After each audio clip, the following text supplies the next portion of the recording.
hace muchos años. Comenzamos una campaña, vos comenzaste una campaña también con el decano de la Facultad de Medicina y un grupo de médicos sobre los medicamentos genéricos. La fabricación, la Argentina estaría en otras condiciones, pero hubo mucha resistencia a esto. Después todo eso quedó en la nada, ¿no? Hasta hoy, porque, lógicamente, los laboratorios están tratando de especular y acabamos de lanzar también una campaña para que las patentes sean gratuitas, así como saben, el SALC entregaron las patentes así para toda la humanidad sin restricciones. Hoy no es no solo un problema económico, es un problema político. Se ha transformado en un problema político y Estados Unidos quiere prevalecer sobre esto para que no se acepte la vacuna ni de China ni de Rusia. Entonces, ahora Cuba acaba de sacar su vacuna, ¿no? Pero los cubanos siempre estuvieron muy encima sobre la salud, no solo de Cuba, sino de distintos países donde llevan su solidaridad. ¿Cómo ves todo esto? Esto tiene que ver con la ética también, con las bases, los principios humanitarios, porque hay un hecho que me preocupa mucho, que los países ricos concentraron y compraron la mayoría de las vacunas. No, según tengo entendido, más del 85% de la vacuna la compraron estos países que tienen el dinero para comprarla y dejan en la miseria, en el abandono, la falta de solidaridad, de ética, de responsabilidad con la humanidad. ¿No? ¿Cómo ves esto? ¿Cómo, como Bueno, médico, como militante, porque lo eres en todo, ¿no? También la medicina como militancia, que es tan importante porque no es simplemente una profesión, es humanidad la medicina. mira, bueno, para empezar, primero quiero agradecer a las compañeras de Serpag que me hayan invitado y agradecerte. Para mí es un honor estar charlando con vos, por más amistad que tengamos. Y bueno, eh, para comenzar, a ver, vos nombrabas recién el trabajo que hicimos no solo nosotros, o sea, vos, la cátedra, un grupo de médicos, también trabajó la Facultad de Ciencias Exactas de La Plata, un grupo que se llamaba multisectorial. ¿Te acordás que hemos tenido varias reuniones? El grupo de gestión de ciencia y técnica. Acá lo que planteábamos en su momento, y lo seguimos planteando, que la producción pública de medicamentos y vacunas es una herramienta estratégica para construir soberanía sanitaria. A mí, yo como reflexión, esto lo estamos trabajando de hace más de 20 años. Distinto sería hoy si nos hubieran hecho caso, si hubieran tomado la decisión política, no estaríamos esperando vacunas de afuera eh, o no estaríamos pidiendo las vacunas que ya pagamos, ¿no? Yo creo que esto marca un hito entre ser soberano o no ser soberano, tener herramientas para esto. Ahora, eh, vos me decías si esto es algo, si esto trasciende, por ejemplo, el contexto de pandemia y termina siendo político. Sí, sí, es un hecho político, ¿no? Si bien la pandemia generó un contexto sanitario excepcional, eh, yo debo decir que, bueno, tanto las políticas públicas que se han efectuado hace muchos años han generado eh, sistemas, instituciones de expulsión. A ver, esto pasó también con la escuela pública. No sé si recuerdan todos en la década de 50, 60, los grandes profesores, la medicina de excelencia estaba en lo público. De hecho, acá tengo que recordar, tomar la bandera, lo que era la Confederación Nacional de Médicos y Psicólogos Residentes. En la década de 60, 70 planteaban que debía haber una medicina gratuita, igualitaria, científica, a cargo del Estado y al servicio del pueblo. Bueno, llegamos a este extremo, llegamos donde estos hospitales tienen, podríamos decir, un doble estándar, se forma a los estudiantes, se plantean las enseñanzas con un doble estándar de atención. ¿Qué quiero decir con esto? Ese doble estándar donde un médico joven se hace la mano en el hospital para irse al privado. Eh, entonces generan cuestiones éticas que son bastante controvertidas, pero el problema de esto es que está naturalizado. En toda esta situación donde nos encontramos, y nosotros antes de la pandemia, nosotros digo como cátedra, planteábamos que la salud pública era un sistema de catástrofe permanente, catástrofe por la cantidad de muertes evitables que podíamos,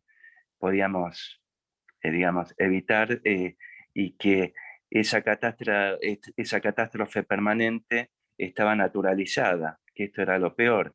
Y en cierta cuestión era lo que imponíamos, nos imponíamos nosotros desde la cátedra mostrar esto. En todo ese contexto nos encuentra la pandemia. ¿Y qué produce la pandemia? ¿No? La, yo soy anestesiólogo y terapista.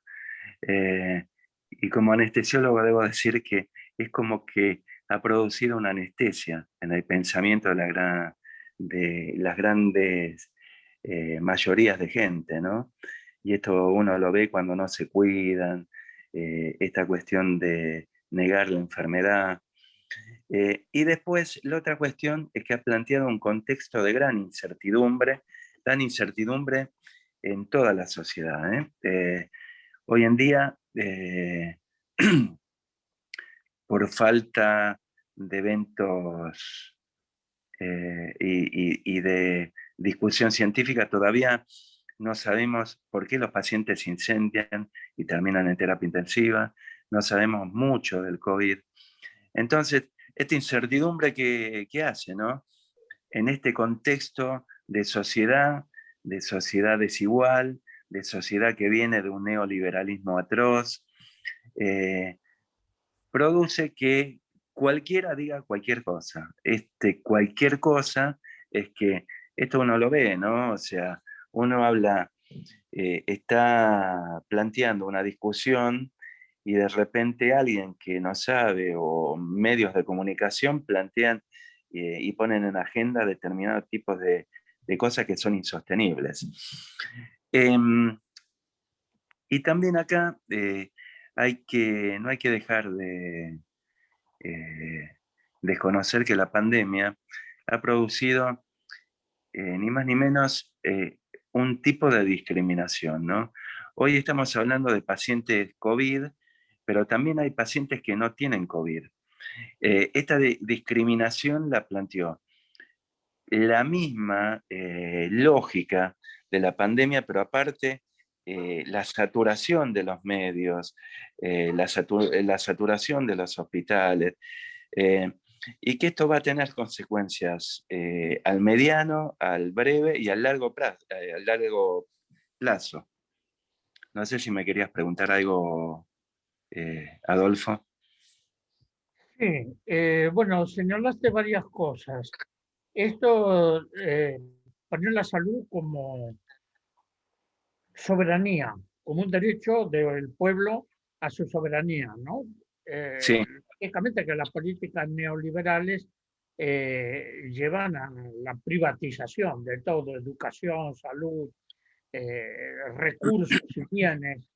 Ahora, esta pandemia sacó a la superficie fundamentalmente las desigualdades. Esto que lo acaba de señalar, la discriminación y la saturación de medios en los hospitales. Ahora, eh, muchas veces yo digo, y esto me gustaría compartirlo, que esta pandemia no es casual. Hubo muchas pestes mundiales, pero es la primera vez que este coronavirus se expande a nivel internacional y ahí viene la pandemia, ¿no? Esto que es macro, no es micro, en un lugar localizado, centralizado, no. Esto se expande y el virus se va regenerando, se va modificando y ya no se sabe muy bien a dónde vamos a parar.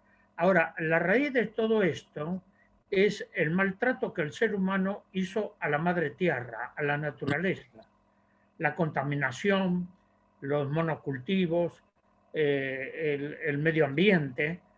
Y en esto el el sistema no va a cambiar, no quiere cambiar, porque esto representa ganancias, ¿no? Donde todos estos grandes intereses privilegian primero el capital financiero sobre la vida del pueblo, de los pueblos. Esta discriminación que hablaste, que por ejemplo los países ricos están concentrando todas las vacunas y las cosas para su propio pueblo, pero no para la solidaridad. No hay solidaridad. Y voy a poner un ejemplo muy concreto. Yo he estado en Medio Oriente, en África, he visto en Grecia, en la isla de Levos, que no pude llegar, pero sí estuve después con grupos de jóvenes, de varones, mujeres, todos menores de edad, víctimas de la guerra del Medio Oriente, de Siria, de Libia, donde muchos mueren en el Mediterráneo, con las pateras que no llegan a destino, ¿no? Y estuvimos ahí rodeados de chicos, de chicas que sufrieron toda esta cuestión de la guerra. A esto sumado la pandemia. Y fíjate que Europa no los quiere recibir a los refugiados. Ujú. Lo hace bajo presión. Por ejemplo, Turquía los está expulsando.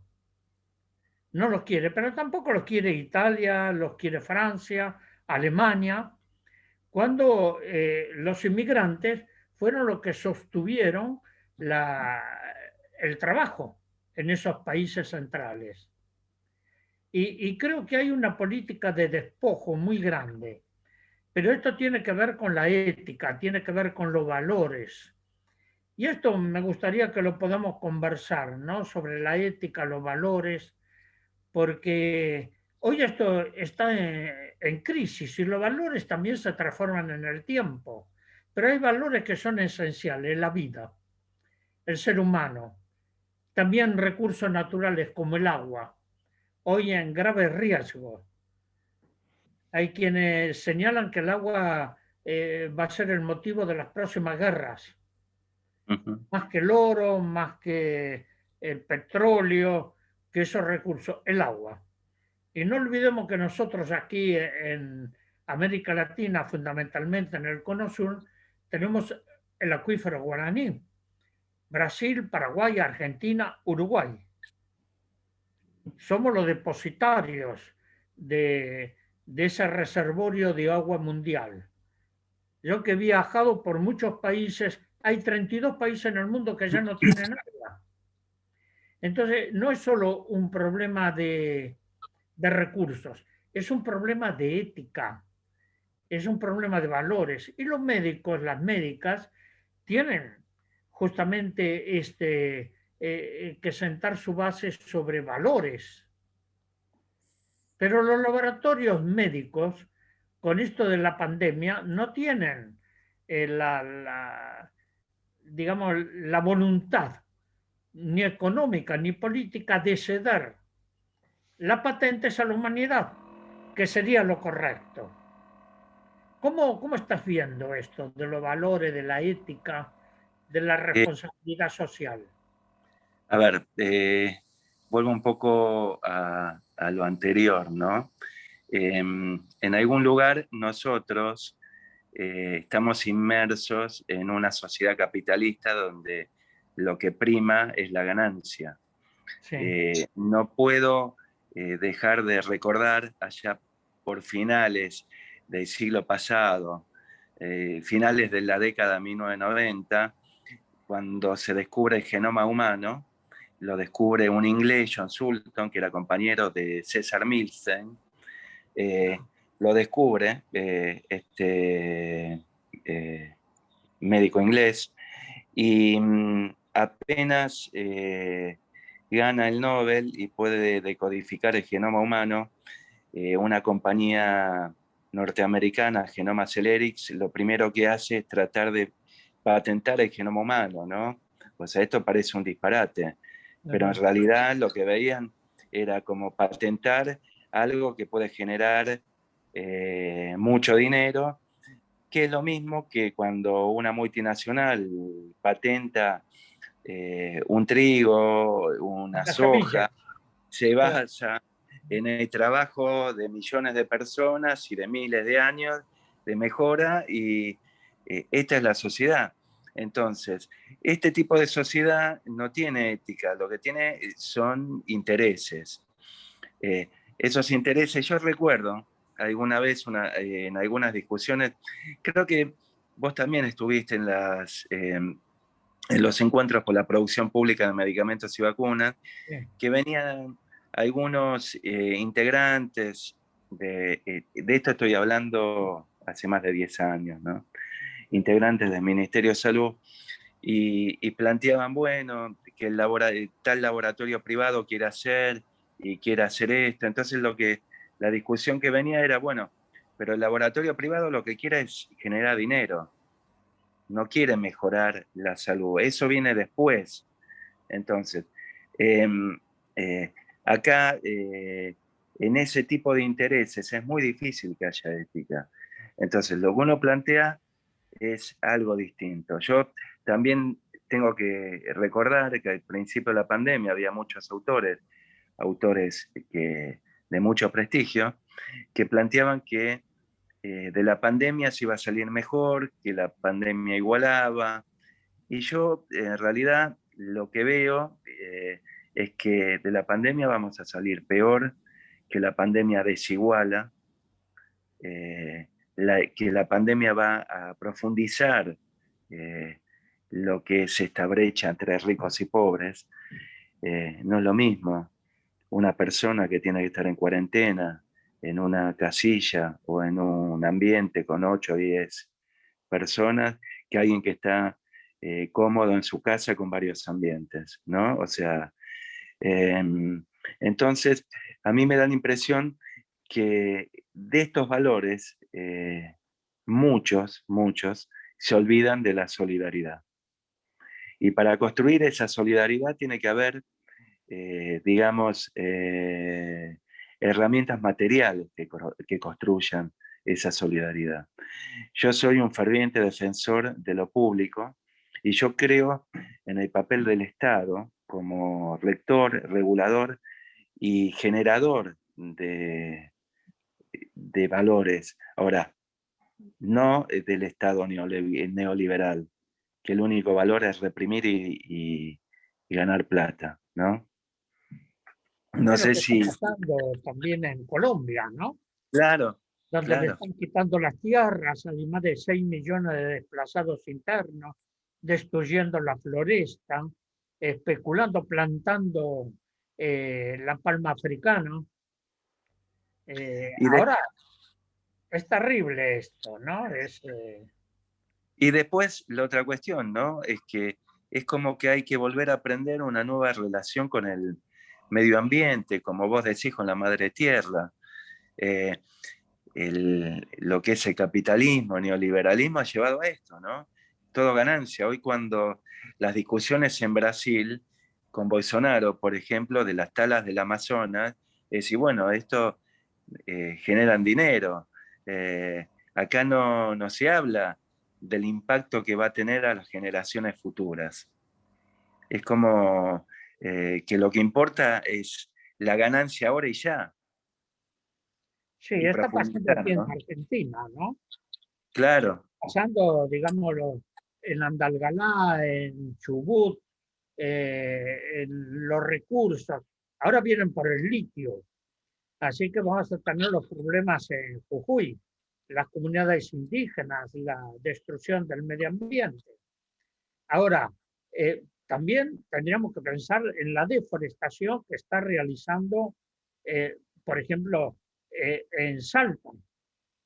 Cada vez nos quedamos, hemos hecho alguna propuesta, pero no tuvimos contestación hasta el día de hoy al Ministerio del Ambiente, al ministro Juan Cabandier, de reforestar el país con bosque nativo, lo que puede generar fuente de trabajo, recuperación de tierras áridas y cambio del medio ambiente. Sin embargo, no les interesa, no les interesa. Y cuando se trata de la megaminería, que también contamina, las cosas quedan ahí, ¿no? Es una lucha que tienen, después cuando los pueblos salen a reclamar sus derechos, son reprimidos.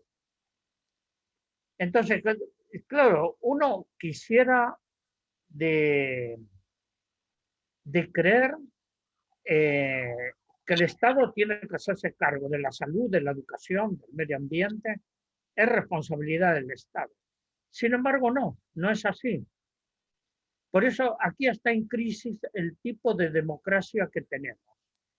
Ujú. Estas democracias delegativas no sirven porque es para sostener el modelo neoliberal capitalista.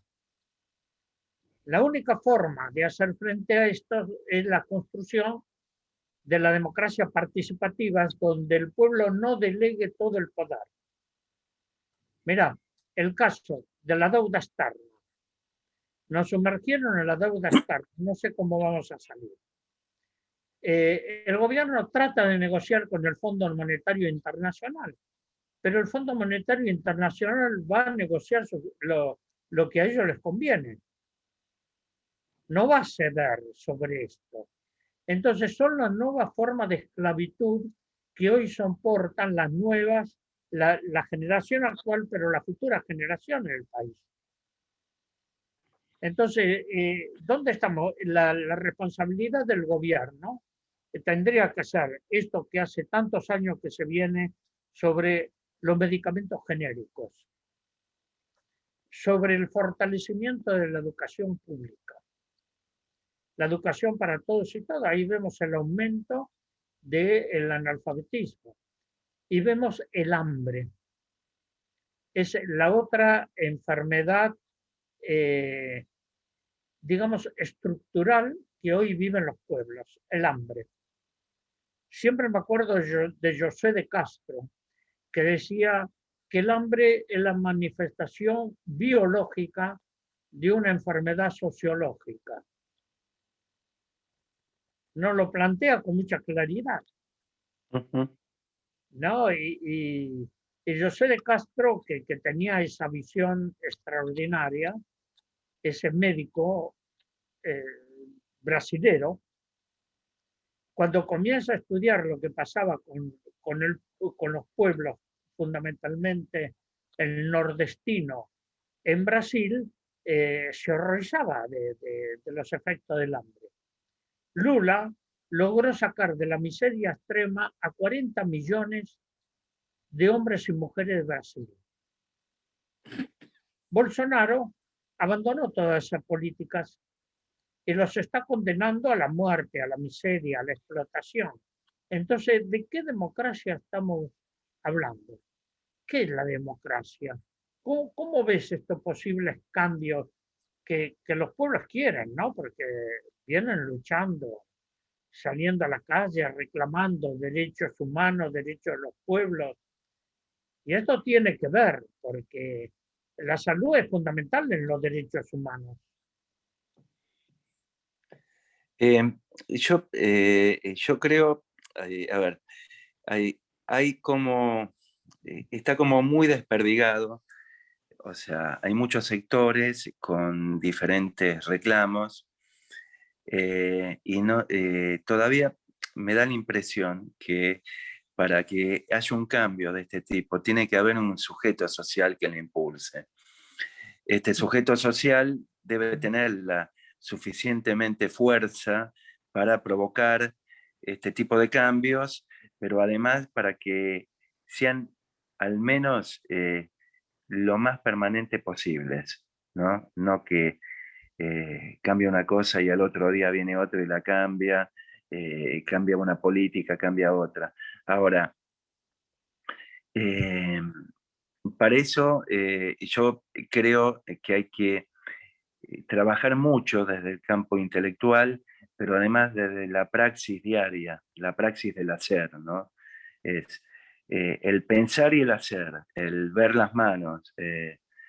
Una de las cosas que me decía mi papá siempre era que siempre le miren las manos a la gente de lo que hacía y no tanto de lo que habla, ¿no? Que quizás con esto uno podría pensar que cuánta gente propone políticas de una forma y después hace otra cosa, ¿no? Eh, es un camino complejo, pero así todo lo que vos decías, ¿no?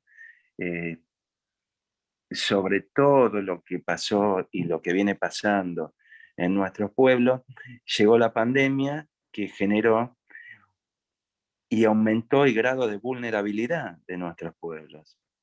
O sea, y esto también lo que incide y lo que produce también es un mayor grado de desigualdad. Ahora, eh, es muy complejo en situaciones donde hay muchos reveses políticos. Reveses, hablo desde el punto de vista dialéctico, ¿no? O sea, no se, no se plantean determinadas ideas y se continúan, enseguida se bajan banderas, está la cuestión del posibilismo, más que esto no podemos hacer, eh, en situaciones dramáticas, ¿no? Dramáticas como las que estamos viviendo ahora. Sí, vos hablaste del sujeto social, que es la resistencia cultural, es la resistencia de los pueblos, ¿no? Sí, Hoy, y bueno, dije al comienzo que estoy recordando mucho a Eduardo Galeano con las venas abiertas de América Latina. Pasaron 50 años. ¿Cómo estamos parados hoy en esto? Es a mí, difícil, ¿no? Las venas sí, siguen abiertas. sí, desde otra forma. Es De otra como, forma, ¿sí? claro, como las formas represivas fueron cambiando. Antes necesitaban golpes de estado sangrientos, para producir cambios en las economías, cambios en las relaciones sociales, cambios en la imposición de determinado tipo de políticas. Hoy se necesitan eh, otro tipo, digamos, hoy hacen otro tipo de golpes. O sea, y así La seguimos a Laufar, veces. ¿no? La ¿Cómo? Laufar, la Laufar, Por la guerra ejemplo, la judicial, por lawfare. ejemplo. Claro, claro. Y así muchas veces nosotros no sabemos leer lo que es los tiempos que vienen y así pasan cosas, ¿no? Como también pasan cosas buenas desde el lado del campo popular, ¿no? Sí, yo siempre digo que lo que sembramos lo que recogemos. El futuro se construye con el coraje que tengamos a hacer el hoy, el ahora, ¿no? Porque es esto, lo que sembramos recogemos, no hay otro camino, ¿no? Es esto. Y mira, estoy viendo aquí a las compañeras del Serpaje, de otros sectores que nos están escuchando y en este momento están llevando a los barrios alimento. No, porque la sociedad, bueno, sí, hay ayuda del Ministerio de Desarrollo Social, están tratando de hacer campaña, pero un país riquísimo como Argentina tendría que estar en otras condiciones. Hemos retrocedido en todos los planos, ¿no? Pero aquí con las aldeas tratamos de, no, no vamos a cambiar el mundo, pero sí vamos a tratar de cambiar y apoyar a los jóvenes, tanto hombres y mujeres que necesitan encontrar una vida de esperanza, un trabajo social, una vida con dignidad, fundamentalmente, recuperar la dignidad. Y hoy vemos que la respuesta del Estado es la represión. El caso de cárceles y comisarías son depósitos humanos. Con la Comisión Provincial y con la pandemia esta, la situación se ha agravado, pero muchísimo, porque hay muchos contagios dentro de las prisiones. Primero porque no tienen las condiciones sanitarias adecuadas, el hacinamiento. Hay calabozos que viven, que son para una o dos personas y hay 6, porque las cárceles están saturadas. Pero también lo que vos decías, el caso de barrios, de familias que viven en lugares muy reducidos y son 7, 8 personas. Recuerdo a Ramona, esta dirigente de la Villa 31, que murió pidiendo agua al gobierno de la ciudad y que no le llegaba el agua. Y al final se murió de coronavirus. A 10 minutos de Puerto Madero. Ahí sí, pero no les querían tirar los caños de agua. Entonces, no estamos en las mejores condiciones. Ahora, frente a esto, lo que podemos hacer es generar conciencia crítica, que la gente se organice. Ahora estamos trabajando para que pueda ir una misión a Colombia, apoyar al pueblo colombiano, pero así fueron también a Bolivia. Estamos con la cuestión del asesinato y la desaparición en Paraguay de 2 chicas de 11 años, pero los organismos internacionales no aparecen. Es como si se hubiesen borrado el mapa. Entonces, ¿qué está pasando hoy con esta sociedad? Cuando hablamos de valores, de ética, de democracia, en la cátedra de la facultad. Bueno, ahora con la pandemia, ¿qué análisis están haciendo de esto?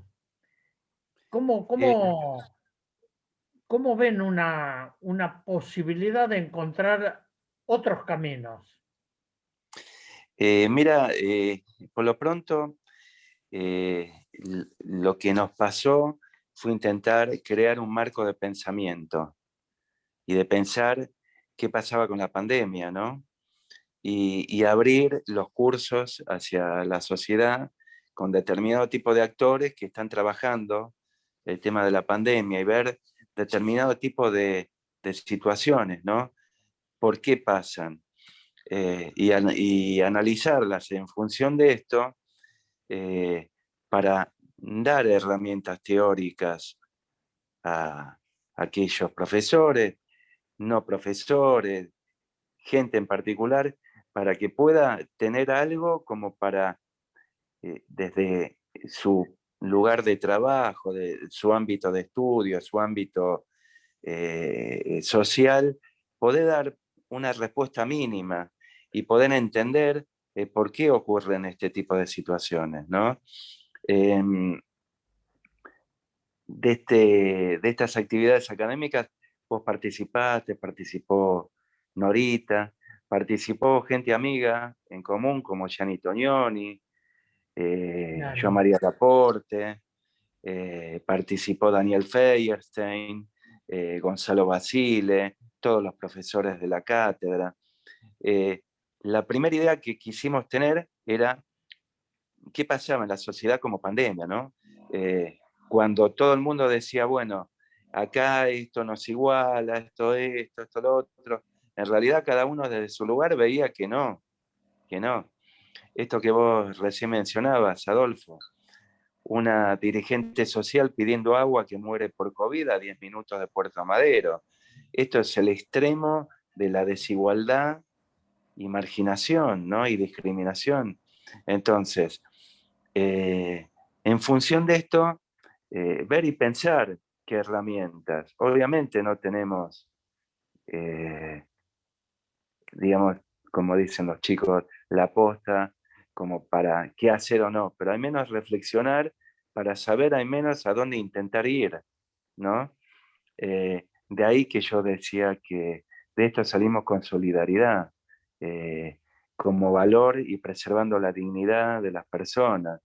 A ver, en el tema de salud, en el ámbito de salud, y en el ámbito de salud hablo de todos los trabajadores de la salud, desde el administrativo que recibe al paciente, que puede ser COVID y no COVID, hasta el que limpia, que produce la comida, el médico, el enfermero. Bueno, el primer valor era no nos contagiemos. ¿Y por qué no contagiarse? Porque si no, nosotros no nos contagiamos, vamos a atender a mayor cantidad de pacientes y empezar a tener una idea de responsabilidad hacia el cuidado nuestro y de otros. Y así plantear esta cuestión mínima que te digo, eh, parece mínima, pero es mayúscula. Bueno, entonces, ¿cómo hacemos para no contagiarnos? Y en función de esto es explicar cómo usar los equipos de protección personal, que uno los tiene que usar a veces 8 horas, 10 horas, que perdés 1 kilo, 1,5 kilos de deshidratación porque no podés salir, no podés tomar agua, no podés esto, no podés lo otro. Pero bueno, en función de que te preservas vos, pero podés atender a más pacientes. Eh, el trabajo no es fácil, es arduo el de generar conciencia.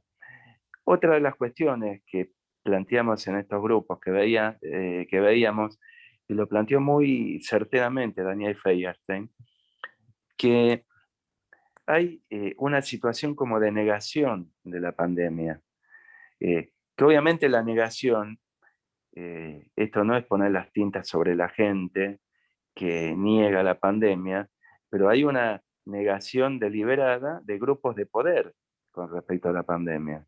A ver, yo lo que quiero decir en esto es, concretamente, así, no es lo mismo que le agarre el COVID a un señor de 50 años que estuvo desnutrido toda su vida, que a un señor que, que estuvo bien nutrido, duerme bien, está caliente. No es lo mismo.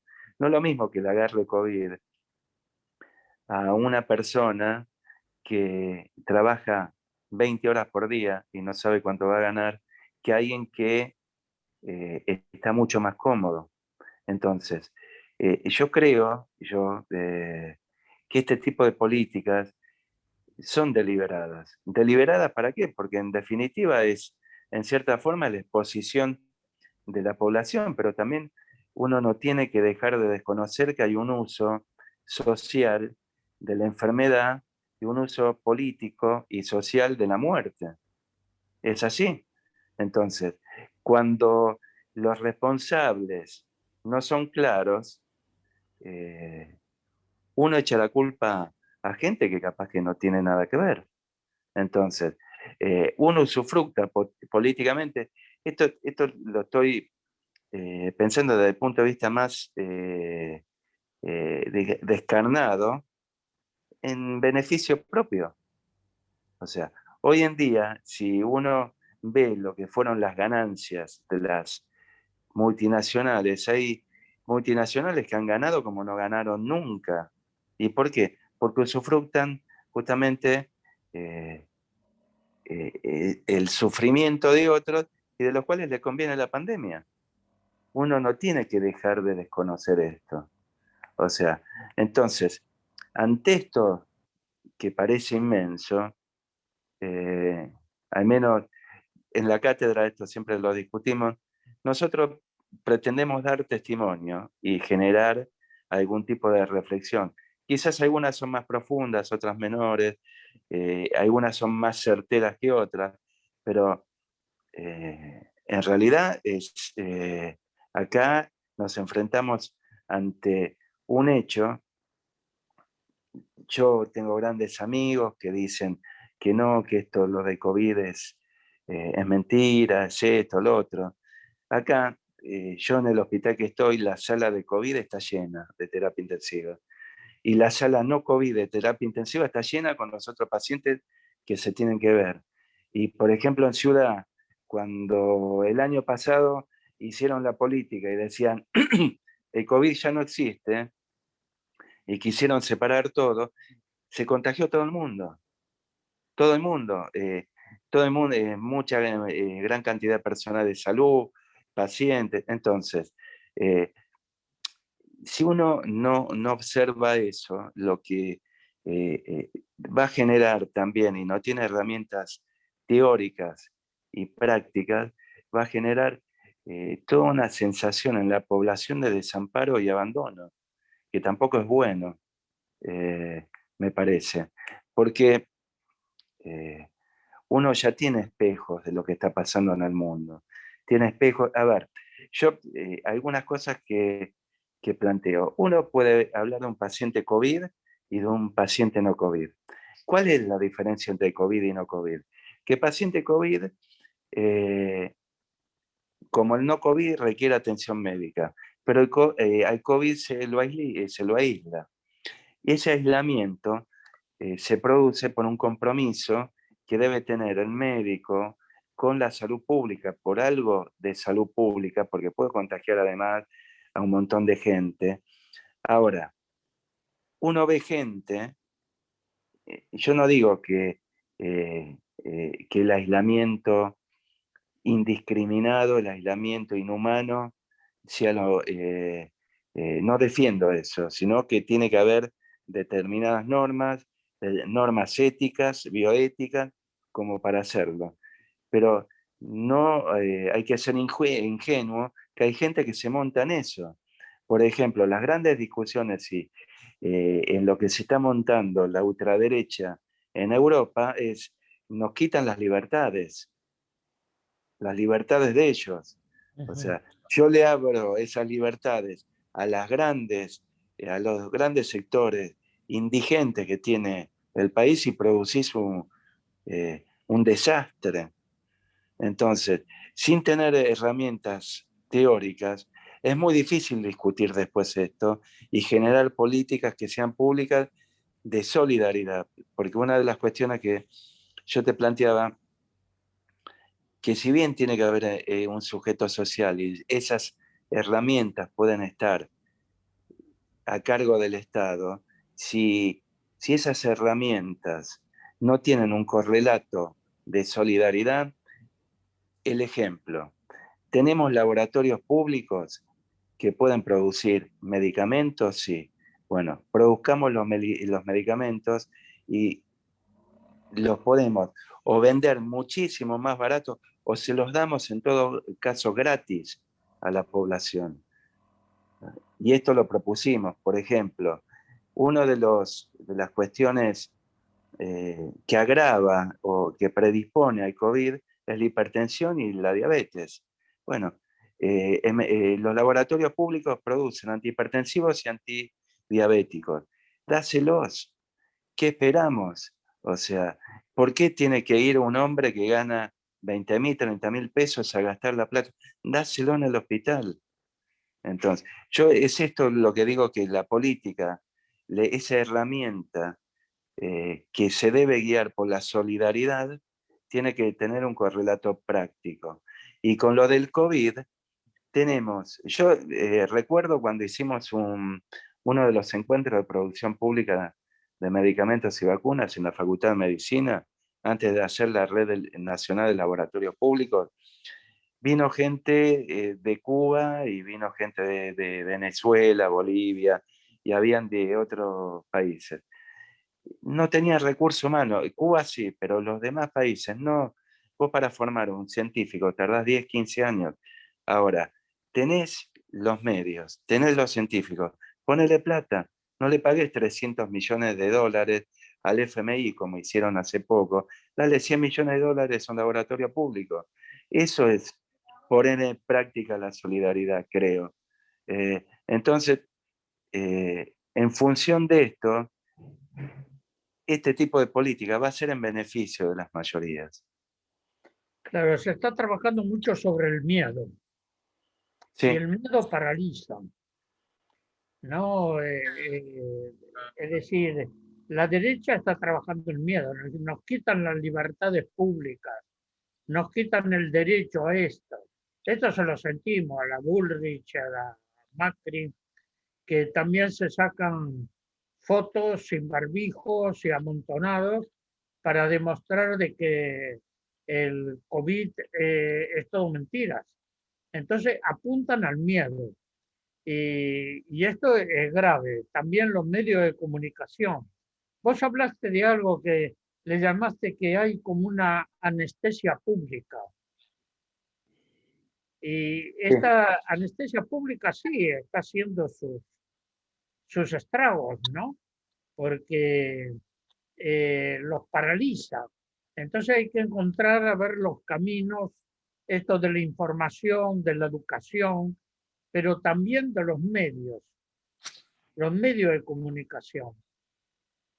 Los medios de comunicación son algunos terribles, porque llevan también a la discriminación, a la saturación, todo esto que estamos hablando. En esta sociedad capitalista se maneja mucho por el miedo, por el sometimiento de la población. Bueno, Claudio, vamos a ir cerrando. Si, ¿qué estás, cómo estás viendo ahí dentro de la facultad? Ahora, bueno, no hay clases, ¿no? Como toda la UBA, pero ¿qué noticias te están llegando de la gente ahí, que son los que en realidad los trabajadores de la salud tienen que poner el cuerpo? ¿No? Y ver cómo podemos encontrar alguna alternativa a esto. No tenemos ninguna bola mágica ahí de adivino, pero sí puede haber algunos indicadores para ver por dónde tenemos que ir, porque me parece que esta pandemia es para largo. No, no es que esto va a terminar, como dicen en España, que en mayo van a levantar todas las restricciones y va a ser un desastre eso, ¿no?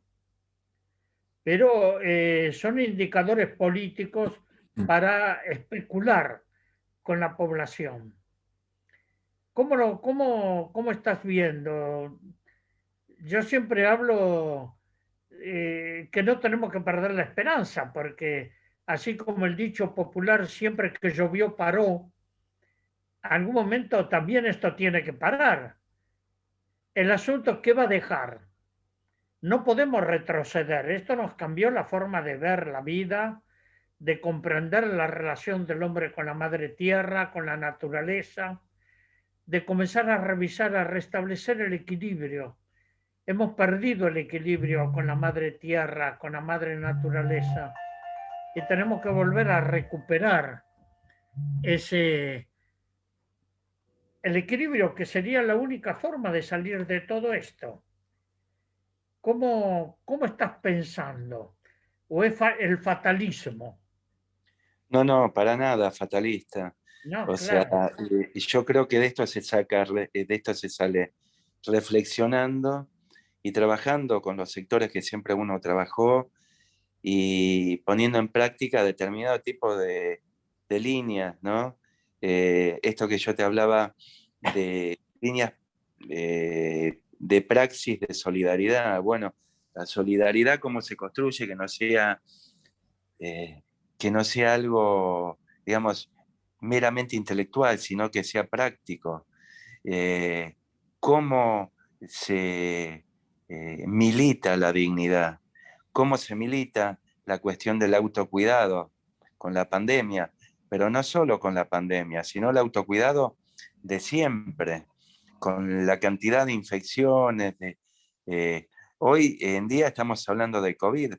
Vos pensás que eh, sigue habiendo pacientes con Chagas, sigue habiendo pacientes con enfermedad de corazón, sigue habiendo chicas que se mueren por abortos clandestinos, sigue habiendo un montón de muertes evitables, y a todo esto se le sumó la pandemia. Y bueno, es cuestión de pensar, reflexionar, buscar alternativas, ofrecer estrategias, estrategias de cómo llevar, te digo, esta solidaridad desde el punto de vista de la praxis política y práctica, y trabajar eso, ¿no? O sea, esto yo lo veo como una cuestión de salud. Hoy en día estar peleando y estar disputando es salud. O sea, estar peleando de que un paciente no se empeore es salud, tanto para el paciente como para la sociedad y para uno mismo, ¿no? Y pensar alternativas. Hoy en día, pensar en el fortalecimiento del sistema público es salud. Hoy en día, pensar en la producción pública de medicamentos y vacunas es salud. Hoy en día, pensar en la investigación y desarrollo de un sistema público nacional es salud. Y así poder enfrentar, porque esta pandemia se va a terminar, pero van a venir otras. Eh, y tenemos que estar preparados para este tipo de situaciones. Y tenemos que estar no solo preparados, sino tener la suficiente elasticidad, elasticidad en lo que son los cambios de escenarios, pero manteniendo siempre los mismos valores, como de la solidaridad, la libertad, la igualdad, la fraternidad de entre todos. Es esto. Ahora, Claudio, tenemos que retomar lo de los medicamentos públicos, ¿eh? Sí. Hay que retomar esto, tenemos que revisar las cosas y comenzar un lanzamiento de las... Me gustó mucho esto cuando hablaste de la soberanía sanitaria. Mira, Adolfo, uno de los problemas que está habiendo en el último tiempo es por qué AstraZeneca no está dando las vacunas que se comprometió. Un acuerdo que tiene AstraZeneca con los laboratorios nacionales es de el principio activo va afuera para que afuera le pongan el vial. El vial es el frasquito que tiene que tener determinado tipo de características, porque no es cualquier frasquito. Pero bueno, la cuestión que fue a Estados Unidos, y Estados Unidos lo mexicaneó. El año Claro, sí. pasado mexicaneaba los barbijos, no van a mexicanear las vacunas para ellos. Bueno, la cuestión es que la Argentina tiene productores que producen viales, Sí, que producen esos frasquitos. Ahora, eh, uno dice, se mueven en determinados círculos donde la Organización Mundial de Comercio impone determinadas cosas. Es lo que vos hablabas antes de la deuda externa. ¿Por qué no se puede investigar esto? ¿Por qué no se puede decir por qué hay que pagar cuando tenemos tantas obligaciones con nuestro pueblo, ¿no? sí, la Pero, deuda interna, ¿no? claro, Así es. claro. Pero me parece, Claudio, que tenemos que retomar esto de la soberanía sanitaria, de la salud pública, de la educación pública, volver a reavivar, porque eso después quedó, no digo olvidado, pero quedó adormecido. Sí, mira, nosotros, vos fuiste uno de los protagonistas de la Ley de Producción Pública de Medicamentos y Vacunas, de la Agencia Nacional de Laboratorios Públicos. Eh, Convengamos que estas son herramientas que tenemos y que hay que usarlas. El tema es que para esto, digamos, hay que, hay que recrear ese sujeto social que antes clamaba por esto, que hoy en día está adormecido. Así es. Bueno, Claudio, Te agradezco, fue muy interesante y espero que también a los quienes nos están escuchando, porque este es un tema, no te digo oculto, pero medio embarrada la cancha, ¿no? Y es importante poder clarificar los distintos aspectos que esto tiene de la salud pública, que hace a los derechos humanos, que hace al derecho de los pueblos, porque uno piensa, no solo esto es en las grandes ciudades, ¿qué pasa con la gente del interior? ¿Qué pasa con los pueblos originarios? ¿Qué pasa allá en la Amazonia? ¿No? Que han contaminado, ha provocado muertes este Bolsonaro a la gente de esas regiones que yo conozco, porque he estado ahí en la Amazonia en varias oportunidades. Y es esa comunión del ser humano con la naturaleza, ¿no? Y actualmente están en una situación tremenda. Ahora fíjate que todo esto mal no viene, casi siempre no viene del norte hacia el sur, pero esta vez les tocó al norte, le tocó al norte, no es que siempre nos mandaban todas las cosas para aquí, para apropiarse, destruirnos. Vuelvo a insistir, hay que volver a repensar las venas abiertas de América Latina hoy. ¿Qué está pasando con nuestros pueblos? Si estamos en camino de liberación o estamos en los caminos de esclavitud.